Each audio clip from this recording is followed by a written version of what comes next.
కొమరవెల్లి మల్లన్న దగ్గర దర్శనం అయిపోయాక వేములవాడకి స్టార్ట్ అయ్యాము. మా చిన్నారి చూడండి సాంగ్స్ వచ్చిన కొద్దీ డ్యాన్స్ చేసుకుంటూ వాళ్ళ డాడీ దగ్గరికి పోయి డ్రైవింగ్ చేస్తుంది. ఆమె కూడా వేములవాడకి రీచ్ అయిపోయాము. ఇక్కడ టెంపుల్ కన్స్ట్రక్షన్ జరుగుతుంది. వచ్చిన వారికి ఇబ్బంది కలగద్దని దర్శనం కోసం ఇటు పక్కన ఏర్పాటు చేశారు. వచ్చిన వాళ్ళందరూ ఇక్కడే దర్శనం చేసుకొని వెళ్తున్నారు. ఇంకొన్ని రోజుల తర్వాత మాత్రం టెంపుల్ చాలా బాగుంటుంది.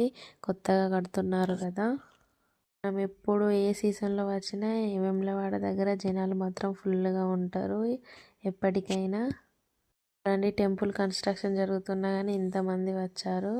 మా దర్శనం అయిపోయింది. కిందికి వచ్చేసి శివయ్యకి నెయ్యి దీపం పెట్టి, చిన్నారి పుట్టినప్పుడు ఎంత వేటితో పుట్టిందో అంత చక్కెర వేములవాడ దగ్గర పంచి పెడతానని మా అత్తమ్మ మొక్కుకుంది. ఇక్కడ మొక్కు కంప్లీట్ చేసాము. చిన్నారికి ఎంటికలు తీసేసాము. ఇక్కడ కూడా దర్శనం చాలా బాగా జరిగింది.